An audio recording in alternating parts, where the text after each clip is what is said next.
일본에서 차세대 전투기 만든다고 돈만 쏟아붓고 실패한 프로젝트가 된 후 어떻게 해서든 인니를 배후에서 조종해 우리 기술 훔치려는 심보인 듯. 정말 짜증난다. 왜 뒤통수 치는 놈들한테 자꾸 저자세로 나가냐. 세계는 넓고 할 일은 많다. 인니의 기술 탈취, 먹튀 경계해야 한다. 벌써부터 구린내가 술술 풍긴다. 무슨 이유로 네티즌들이 그렇게 반응하고 댓글을 달았을까요? 한번 같이 봅시다. 한국과 인도네시아의 파트너십이 또 한 차례 이슈에 올랐습니다. 그런데 이번에는 인도네시아에서 갑자기 KF-21 개발 참여에 긍정적인 모습을 보이면서 그동안 미뤘던 개발을 재개하자는 움직임이 나옵니다. 하지만 그 과정 가운데 국내에서는 인도네시아의 움직임이 심상치 않다는 일침을 가하고 있는데요. 현재 인도네시아가 왜 한국의 입장을 봐줬으며 그 가운데 일본은 왜 등장하는지 살펴보겠습니다. 우선 모두가 알다시피 한국은 계속해서 인도네시아와 미수금 문제가 지속해서 얽혀 있습니다. KF-21 관련 못 받은 분담금은 약 6,500억 원 정도인데요.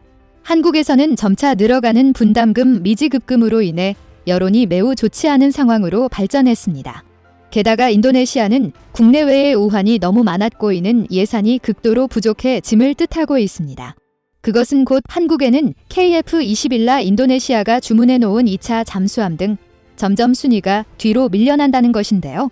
문제는 인도네시아는 코로나로 경제 성장률이 떨어지고 코로나 관련 예산 때문에 해외에서 돈을 조달할 정도입니다.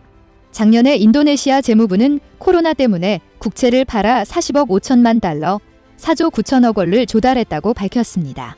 이어 세계은행과 중국이 주도하는 아시아인프라투자은행 AIIB에서도 각각 2억 5천만 달러를 대출하는 협상 중이라며 사실상 재무 상태가 매우 어려운 것입니다.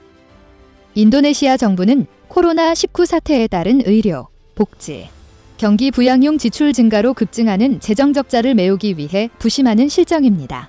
작년 인도네시아의 올해 경제 성장률은 2.3% 또는 최저 마이너스 0.4%까지 떨어진 것으로 파악되며 실업률과 빈곤층이 급증하고 있습니다. 게다가 자카르타의 메가톤급 수도 이전 문제도 발목을 잡고 있습니다.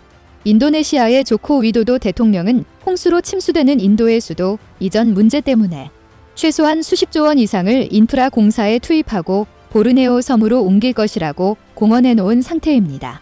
특히 자카르타는 올해에도 홍수가 이어지고 있고 도시가 계속 침수되는 피해가 속출하기 때문에 수도 이전 문제 관련한 예산은 최우선으로 편성돼 더욱더 자금 수급이 문제가 될 것으로 보입니다.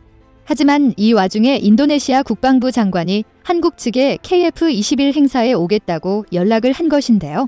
프라보워 수비안도 인도네시아 국방부 장관의 한국형 전투기 KF-21시 제1호기 출고식 참석을 두고 상당한 긍정기류가 조성되고 있는 것입니다. 복수의 정부 소식통은 1일 프라보워 수비안도 국방부 장관 등 인도네시아의 군 고위 관계자들이 KF-21 출고식 행사에 참석할 것이란 의사를 우리 정부에 전달한 것으로 안다라며 주한 인도네시아 대사관 측에서 이런 의사를 전해온 것으로 알려졌습니다. 앞서 강은호 방위사업청장은 지난달 14일 인도네시아를 방문해 프라보워 장관, 마를수디 외교부 장관, 하디 타잔도 통합군 사령관 등에게 4월 예정된 KF-21 출고식 초청장을 전달했습니다. 이후 양국은 인도네시아 정부 및 군 고위 관계자들의 행사 참석 문제를 긴밀히 협의해왔습니다.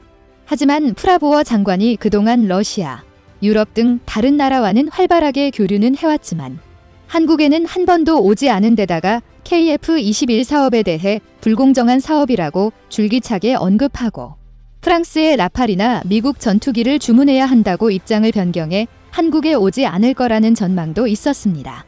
그러나 프라보워 국방부 장관은 돌연 입장을 바퀴 한국으로 발길을 향한다는 소식이 들린 것입니다.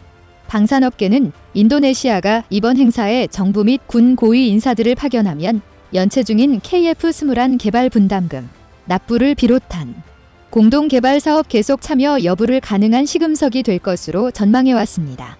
만약 이번에도 결국 말만 해놓고 참석하지 않는다면 그 자체로 인도네시아와는 장기간 여러 가지 사업이 좌초되며 신뢰 회복 등 관계 복구가 어려울 것으로 보입니다. 따라서 이번에 인도네시아 국방부 장관을 비롯한 고위급 인사가 온다는 것을 고무적으로 해석하는 것이죠. 그런데 이러한 인도네시아의 국방부 장관 행보 와중에 일본 관련한 소식이 갑자기 들려오고 있습니다. 한국과 뭔가 분위기가 잘 되려는 조짐이 보이고 있는데 갑작스러운 일본발 소식이 신경 쓰이는데요. 우선 인도네시아와 일본은 오래된 우방이라고 할 수 있습니다. 일본은 인도네시아를 식민지 삼기는 했지만 그 전에 네덜란드가 인도네시아를 지배하고 있었고 매우 험하게 통치를 해서 오히려 일본에 고마워하는 감정이 크게 남아있다고 합니다. 일본은 당시 대만이나 인도네시아는 한국과는 달리 유화책으로 통치했습니다. 따라서 한국과 같은 앙금이 아주 남아있지 않으며 인도네시아의 많은 부분에는 일본 기업이 뿌리를 내리고 있습니다. 한국 기업은 인도네시아에 투자할 때 일본 기업의 눈치를 봐야 할 정도로 일본 탓해도 심합니다. 현대차의 경우에는 현지 공장 부지 확보 등에서 일본 기업과 협력을 해야 하는 것으로도 알려졌습니다. 또한 일본도 인도네시아에 지속해서 투자를 해와서 양국에는 강한 파트너십도 존재하고 있습니다. 작년 10월에는 스가 총리가 인도네시아를 방문해서 약 5천억 원의 차관을 저리로 제공했습니다. 이같이 인도네시아는 일본의 텃밭이 다하는 인식이 자리 잡고 있는 것이죠.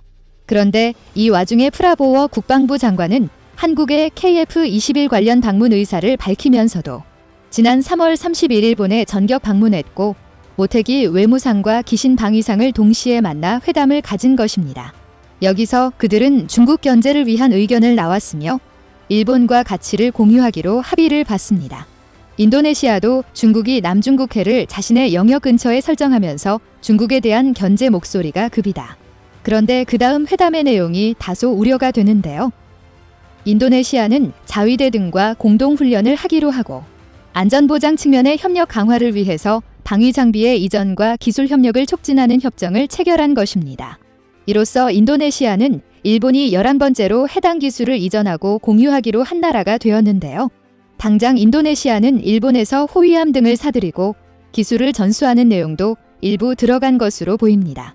일본 정부는 과거에는 방위 장비 수출을 엄격하게 금지했으나 2014년에 방위 장비 이전에 관한 3원칙을 만들어 사실상 무기 수출을 허용하는 방향으로 정책을 변경했습니다. 특히 이 중에 동남아 국가들이 눈에 띄는데 필리핀은 협정을 이미 끝냈고 베트남과도 사실상 기술 협정을 거의 마무리한 상황입니다. 일본과 방위 장비 이전에 관해 협력하기로 한 국가들은 레이더, 군안 비행정 등의 기술에 많은 관심을 보입니다.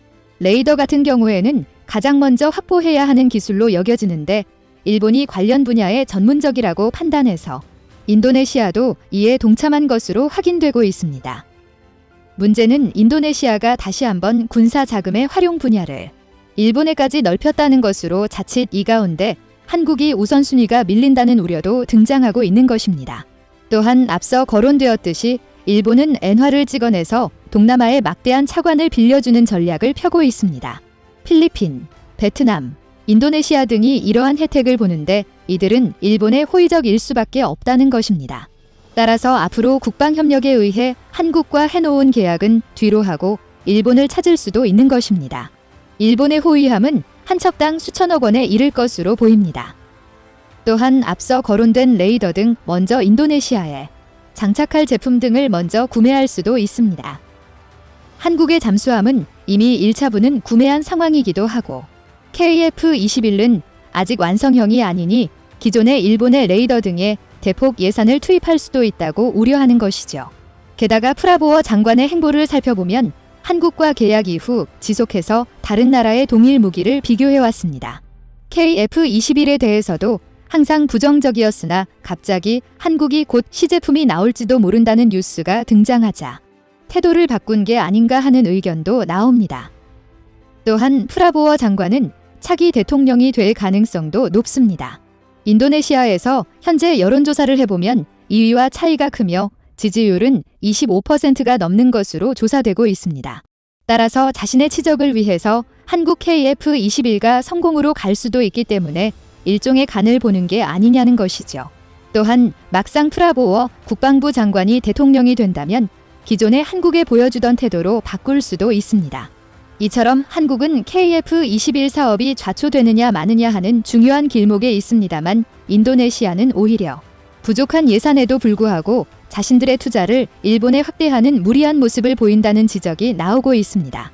게다가 이러한 길목에 늘 등장하는 일본은 한국에 왠지 우려를 자아내는 건 사실인 것이죠. 과연 인도네시아가 한국과 국방 사업을 제대로 진행할 수 있을지 많은 이들은 우려의 목소리를 내는 상황입니다. 인니를 단호하게 손절해야 합니다. 인니를 단호하게 손절해야 합니다. 인니에 KF-X 기술이나 전투기를 주게 되면 일본 놈들께 반드시 KF-X 기술을 넘겨줄 것이 뻔하니 개발, 생산비가 부족하면 국민 성금으로 충당하고 미국, 호주 등 진정한 우방국에만 판매, 공조할 수 있도록 국민적 캠페인을 벌입시다. 한국이 주는 시제기 받아서 일본하고 같이 뜯어보고 협력 후 공동 개발해서 자체 생산하거나 시제기에 대한 상세 정보를 일본에 제공하거나 공유하는 조건으로 딜을 할 수도 있다. 인니와 일본은 충분히 그럴 수 있는 나라들이다. 결국 친일을 버리지 못하면 종속관계를 면하지 못한다. 인니를 버리는 카드로 쓸 수 있으나 저 나라는 철저히 비즈니스로 트리트. 인도네시아 거르자. 기술 이전 받겠다고 우기고 한국 기술 일본에 넘기기로 하고 일본에서 돈 받은 거 아님? 아니 이미 나라끼리 약속한 것도 깨는 인도네시아를 뭘로 믿음? 도대체 뭔 미련이 남아서 아직도 기다리는 거지? 아무래도 뭔가 구린 게 있는 게 분명해. 그렇지 않고서야. 도대체 이해가 안 가네. 어디 모자란가? 좋으셨다면 구독과 좋아요 부탁드립니다.